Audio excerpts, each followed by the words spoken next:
Well, welcome to another series in the Business Spotlight interview. And today I'd like to introduce Nadun Hennayaka from GAIA Project Australia Proprietary Limited. So welcome, Nadun. Thanks, Phil. Thanks for your time. And it's great to have a chat with you. Yeah, my pleasure. So please introduce what it is that your business actually does. Sure, Phil. So GAIA Project was founded in 2017. So in the earlier days, we did a lot of work in renewable energy, waste to energy projects, and mostly based in Southeast Asia. Mm-hmm. And around 2018, 2019, we migrated to AgTech, especially into indoor farming. Right. Now around 2019, we kind of came up with a new idea of changing the way we're doing crop cultivation. That's for both the vertical and greenhouse side of the world. Yep. So we invented a new way to grow. So simply put in, we don't follow linear planting anymore, what we're doing in the last 1,000 years. So instead of having fixed planting, we created a module channel system that actually grows with the plants. Wow. So we've been doing the research for the last 3 years and currently having our patents pending and have several interesting projects going on. Right, fantastic. So what generated this idea to get involved with this type of project? I mean, it's a long story. I think around 10 years ago, I kind of realized, my background is corporate. So I wanted to make sure that I have something that I'm doing that I love and, something that positive towards the world. So doing something in regards to food security would be a best pathway to move ahead, I thought at that time. So This is where the journey is so far. Fantastic.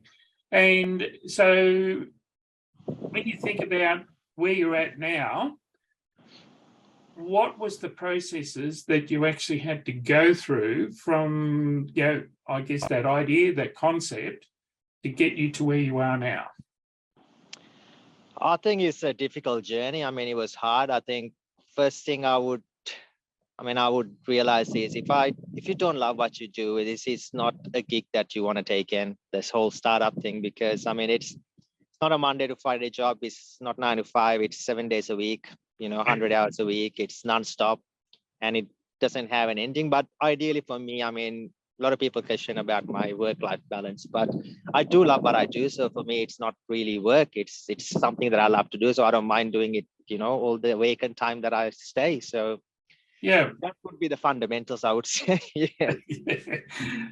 Look, it's like anything that, you must love what you do. You must be passionate about what you're doing.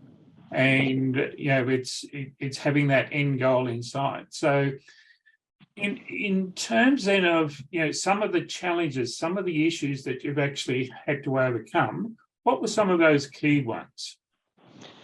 Challenges we're still kind of facing is always this funding. If you ask 1,000 startups, 999 of them will tell you the funding is always the case. That's always the case for us. But we managed to come through here and there. We apply for a lot of grants and also prize money from different platforms we're getting in. Yep. And I think the other earlier days, one of the hardest things is collaborating with academic areas such as universities, because when you just have an idea, it's really hard to develop.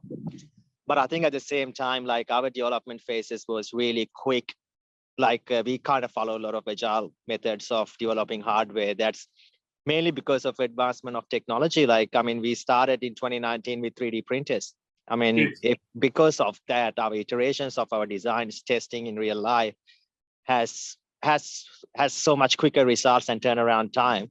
Mm-hmm. And reason that we managed to get our patents done within 3 years as well. So technology does play a big part on advancing your startup at a lower cost, obviously. Yeah, absolutely. And in terms of some of those other challenges that you've had to overcome then? Other challenges, mostly in regards to staffing, finding the right people. They were always difficult, and also not having the enough skills that you need. Personally for me, 3 years ago, I didn't know nothing about AutoCAD design, but I was paying people from outside, for example, from websites like Airtasker, Fiverr, but then it comes to a point you realize you're paying way too much money for them. So your options were to learn the skill yourself. So I mean, I took a lot of night schools and I learned CAD. So now I'm the senior design engineer. So I kind of work on that as well. So Yeah, it helps. I mean, that's why I said, you know, it's not a Monday to Friday, it's everyday work. So I mean, but end of the day, you have the control of what you're doing, which is a great thing. yeah. And Yeah. then in terms of an ideal customer, who would be an ideal customer for your products and services? I mean, ideal customer would be anyone. I mean, our solution is a foundation on agriculture for leafy greens. So if you have let's say if you're a traditional farmer, like if you look in Australia's leafy green market, 99% of the produce comes from traditional farmers. Yep. And I mean, what we're bringing is a solution that you only need to use a tenth of the land that you're currently using to produce your output, with 95% less water, with 50 to 70% less fertilizer, and no pesticide, insecticide. So farmers would be the biggest customers for our technology. Yep. And without saying, you also still have small scale growers, so people who want to make systems for residential houses. I mean, it can vary from commercial scale farmer to an everyday person or a restaurant or a cafe who want to build their own, you know, little vertical farm or greenhouse on their backyard. Yeah, fantastic. And how commercial is it at the present time? So currently our systems are on TRL or technical readiness level 6 and 7 for our channel hardware. So that's our main modular channel system. Yep. And our automation. So let's say, for example, automation for vertical farming, we are currently around 3RL4. Now, our technical readiness levels are measured in the NASA ISO standards. So that's mainly because we concurrently working with 2 different projects with NASA. So that's why we kind of mentioning the ISO standards, because it is quite important to have clear understanding of where your technology is. So in a simple sense, our channel systems is ready for market in end of the year. So we already started finalizing the engineering and getting the manufacturing ready for the stuff to arrive in Australia by around December to January this year. This year and early next year. Yeah. And we currently have a couple of pilot projects planned in US and India as well. Hopefully can deploy later next year. Right. Okay. I was just going to ask, from a global expansion point of view, this is something you can take anywhere. Correct. So I mean, our goal is not to be a solutions or a turnkey provider or a grower. We provide technology that people can retrofit easily according to their greenhouses, or any greenhouse manufacturer can easily implement our technology into their solution and then sell it as a turnkey solution. Because what we found out over time is, like, you don't want to reinvent the wheel. You know, it's everyone's researching and developing same thing over and over. I mean, there's companies who done significantly well in a lot of other stuff that we haven't. So we want to work with them to put our controller systems or our cultivation system into theirs and then create a simple solution. Right. Okay. So it would appear that you're really disrupting that segment of the agricultural industry. Hopefully. I mean, its industry itself currently worth around 60 billion USD. And I think projected plans around 190 to $200 billion by 2030. So it's a huge market. So having a very novel technical solution for that crop cultivation is definitely a great advantage. Yeah, fantastic, and well done. Thank you. So since you've started the business, Nadun, what's been the biggest thing that you've learned about yourself? Oh, there's so much more that you are capable of than you think you are. Yeah, I think it comes with discipline. You know, then discipline is one of the key parts of success. You know, I mean, we haven't even successful. I mean, to be honest, we're still climbing the hill. But I mean, we get a lot done in the last few years that we wouldn't know, or I wouldn't even thought I would be able to do. But that's because, you know, if you stick to a strict method of practice of what you do, I mean, you can achieve so much more than, as I said, you know, you think you're capable of. So that's a good thing. Yeah. And what would you say some of the things that you've really stretched yourself with in things that you didn't think you could do? I I think the starter, like 10 years ago, I never thought I would be the guy who wakes up at 5 o'clock in the morning and go for a run. But I do that like a religion now. So I mean, that's the start point. Plus, I mean, working this amount of hours and then still have a sanity left in the end of the day. I think it's, and I know that's the thing. I have a very balanced life, but at the same time, like to continuously operate at a high capacity for a long number of hours, I think it's a slowly practiced, sharpened tool. And Yeah. I think we've been doing it for the last 5-7 years straight. So I mean, I'm quite good at what I do now and kind of have the capabilities to do so much more than I normally wouldn't do. So yeah. So how do you keep yourself inspired every day? I mean, do you have quotes that you look at, or what are the things that inspire you to keep going?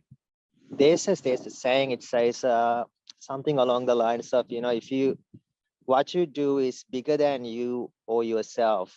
I think that's the goal you should go after, because for me, the solution I'm making is not for me to make money. It's an ideal solution to help the planet, the people, and the future habitations of our planet exploration. So I mean, doing and involved in something that great makes you get up in the morning and go for a run. Yeah. No. Oh, look, I absolutely love that. That's fantastic. What would you say to anybody that was thinking about going into business, given your experience? Make sure you love what you do, simply put in. Yep. And find something that's bigger than you, something that actually has a purpose. I mean, what's that first? I mean, there's a saying, if you want to find what you want to do, find the biggest problems in the world. I mean, if you see a problem, find a solution. And the thing is, technology is such an amazing place right now. You can have so much help from technology, like especially AI, and then also hardware development like 3D printing. It makes your research and development phase is a cheaper and a better option before you really deep dive into it. Yeah. Okay. No, great words of advice. So just in finishing up then, Nadun, any other words of wisdom that you'd like to share with people that may be watching this video? I don't know. I mean, at the moment, we're still climbing the hill. Maybe if you ask me this, we do an interview in about another 12 months, we will have a different outcome. But I think, don't let anyone tell you, you're not doing anything good. I mean, I think just take your time. And I mean, the thing for me is I took a massive risk because my life was pretty straightforward and simple. But I think start early, don't waste the 20s and the early 30s like I did. Yes. But at the end of the day, there's things called life experience as well. So you don't know which road it is. But okay, so one final question then. What advice would you give an 18-year-old yourself? The 18-year-old myself, I mean, I would say do what you did, but I mean, one of the main things would be just find something that you love to do. I mean, we all said that when we were kids, but somehow from teens to older age, we lost that dream, I mean, I never thought I'll be working on projects with space, but we are. I mean, but I did took a big break between my 20s and 30s because following the corporate rat race. I mean, I'm not saying it's wrong, but some people are not made for it. So if you don't think you built in to fit the clock of the machine, then find your dream. Pretty simple. So, but hard to do. So make sure you love what you do. That's it. Great words of advice. Thank you so much for your time today, Nadun. No worries, Phil. Thank you for your time as well. And great to be in here. Okay, bye now. Have a great day. Bye-bye.